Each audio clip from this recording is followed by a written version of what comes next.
আসসালামু আলাইকুম, কেমন আছেন সবাই? তো আজকেও বাড়িতে আসছি মাছ ধরার জন্য।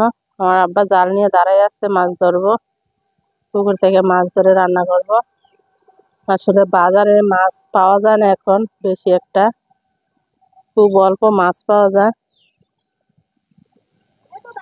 এই যে জাল নিয়ে দাঁড়ায় আছে, আর পুকুরেও মাছ উঠে না। পুকুরেও মাছ উঠে না, চালাক হয়ে গেছে মাছ। একবার জাল মারলে যা উঠে আগে খাবার দিয়ে নিচ্ছে। আর এই যে তাল গাছ কাইটটা ফালে রাখছে, এই গাছটা একটু বড়, তো এটা আবার কাইটটা অর্ধেক কইরা তারপরে আবার উড়াইতে হইব। ওই যে এদিকে ফালাই রাখছে তাল গাছ। চলেন দেখি কি মাছ পাইছে কিনা।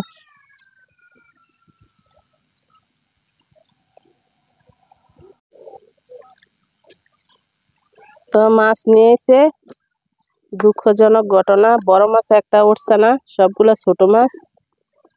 এই যে ছোট ছোট মাছ এদিকে।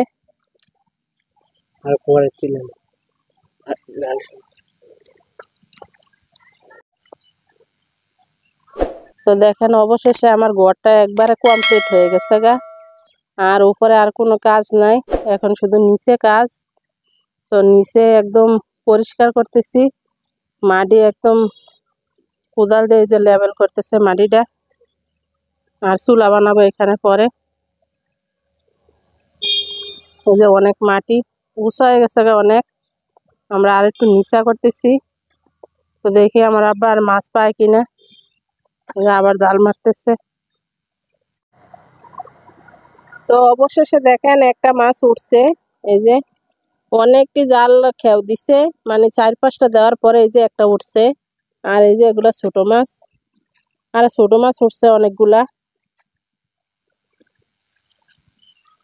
তো এগুলো আজকে রান্না করব।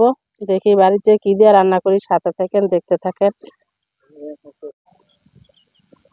তো গ্রামে দেখেন তরকারির অভাব হয় না। মাছ যদি বাজারে না পায়, পুকুরতে মাছ ধরা যায়। এই যে আমার আম্মা দেখেন লতিগুলো আনছে, এই যে গাছের একটা দুলদুল। তো রান্না বসাই দিছি, আজকে আর মাছ কাটা দেখাই নাই, মাছ কাটটা ধুয়ে নিয়েছি। আর এই যে টমেটো দিয়ে রান্না করব। আর এই যে গাছের একটা দুলদুল ছিল, পেঁয়াজ মরিচ, পেঁয়াজ আর এই যে বরস পাতা কাটটা নিছি, আগে মাছটা ভাজি করে নেই। তো আসলে গ্রামের বাজারে এখন মাছ পাওয়া যায় না, জানি না শহরের কি অবস্থা। তো এই জন্য আর কি একটু মাছ দইরা টইরা খাই। তো পুকুর আছে, আল্লাহ দিলে আর কোনো টেনশন নাই। আর আমার লতি আনছে, কিন্তু লতি আজকে রান্না করব না, কারণ লতি কাটতে অনেক সময়ের দরকার।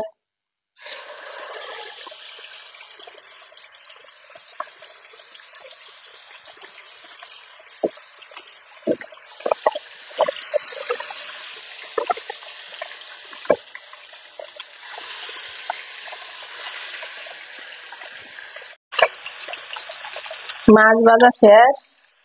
আর এই যে ছোট মাছগুলো এখানে আমি ভাজা নিচ্ছি, একসাথে তুলে নিচ্ছি, ছোট বড় সব একসাথে দিয়ে টমেটো দিয়ে রান্না করব। তো মাছ তুলে নেই।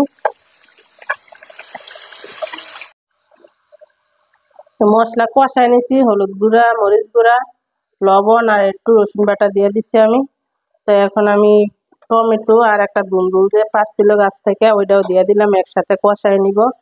যারা যারা আমার ভিডিওগুলো দেখেন সবাই অসংখ্য ধন্যবাদ।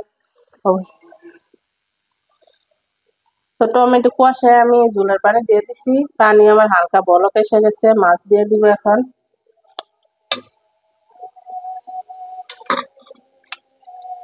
আর এই যে পুঁটি মাছ আর বড় মাছ একসাথে দিয়ে দিছি, কারণ ওরা পানিতে তো একসাথেই ছিল। তো এখানে একসাথেই থাক, আর আলাদা রান্না করি নাই। তো তরকারি আমার হয়ে গেছে, এখন নামাই নিব। তো আমার কাছে বরস পাতা আছে, বাড়ি থেকে বরস পাতা নিয়ে এসেছি, তো বরস পাতা দিয়ে নামাই দিব। বরস পাতা দিলে অনেক সুন্দর একটা গ্রান আসে। আর ধনিয়া পাতা তো অনেক দাম এখন। তো যারা যারা আমার ভিডিওটা দেখছেন সবাইকে অসংখ্য অসংখ্য ধন্যবাদ। অবশ্যই পাশে থাকবেন, সাবস্ক্রাইব করে দিবেন, আর ফেসবুক থেকে দেখলে অবশ্যই ফলো দিয়ে দিবেন। থ্যাংক ইউ সবারই। আল্লাহ হাফেজ, আসসালামু আলাইকুম, সবাই ভালো থাকবেন।